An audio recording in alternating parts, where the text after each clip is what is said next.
শায়েরপুরে অসুস্থ স্ত্রীকে জীবন্ত কবর দেওয়ার চেষ্টা, এতে সামাজিক অবক্ষয় বলে মনে করেন কি?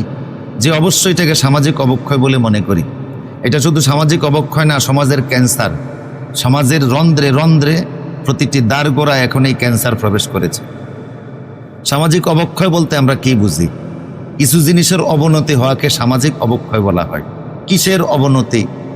নীতির অবনতি, মূল্যবোধের অবনতি, রীতিনীতির অবনতি। এই অবনতি হওয়াই মানে হচ্ছে সামাজিক অবক্ষয়। এর কারণগুলি হলো কেন সামাজিক এই অবক্ষয়গুলি ঘটে, রীতিনীতির অবনতি কেন হয়, মূল্যবোধের অবনতি কেন হয়, নীতির অবনতি কেন হয়, কিছু বিশেষ কারণে হয়। কি বিশেষ কারণ? যেই সমাজে যেই দেশে নৈতিক শিক্ষার অভাব দেখা যায়, সেই দেশে সেই সমাজের ভিতরেই এই অবক্ষয়গুলি সৃষ্টি হয়। যেখানে বেকারত্ব বৃদ্ধি পেতে থাকে, যেখানে মাদক দ্রব্যের বিস্তার ঘটতে থাকে, যেখানে প্রযুক্তির অপব্যবহার হয়, যেখানে দুর্বল পারিবারিক সামাজিক এবং পরিবেশ গড়ে ওঠে, সেখানে এই অবনতিগুলি এই অবক্ষয়গুলি দেখা যায়। কাজেই যদি আমরা মনে করি খুব সহজ কথা, মুদ্রা কথা, মূল কথা, জাতির যদি বিবেক জাগ্রত হয়, সরকার থেকে নিয়ে শুরু করে সবাই যদি আমরা এই বিষয়গুলির প্রতি নজর দেই, কতটা আর আমরা এইভাবে ফেসবুক ইউটিউবে দেখব। চতুর্দিকে এখন এই ঘটনাগুলি অহরহর ঘটতেছে। কোথাও দেখা যায় স্ত্রী কর্তৃক স্বামী নির্যাতিত হচ্ছে, কোথাও দেখা যায় স্বামী কর্তৃক স্ত্রী নির্যাতিত হচ্ছে, কোথাও সন্তানের হাতে পিতামাতা নির্যাতিত হচ্ছে, এমনকি জীবন দিচ্ছে, কোথাও পিতামাতার হাতে আবার সন্তান জীবন দিচ্ছে, নির্যাতিত হচ্ছে, কোথাও শিক্ষকের হাতে ছাত্রছাত্রী লাঞ্ছিত হচ্ছে, কোথাও ছাত্রছাত্রীর হাতে শিক্ষক লাঞ্ছিত হচ্ছে।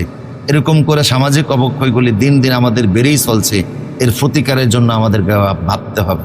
যদি আমরা সত্যিকার অর্থে প্রতিকার চাই, তাহলে প্রথমেই হলো যে আমাদের নৈতিক শিক্ষার প্রসার ঘটাতে হবে।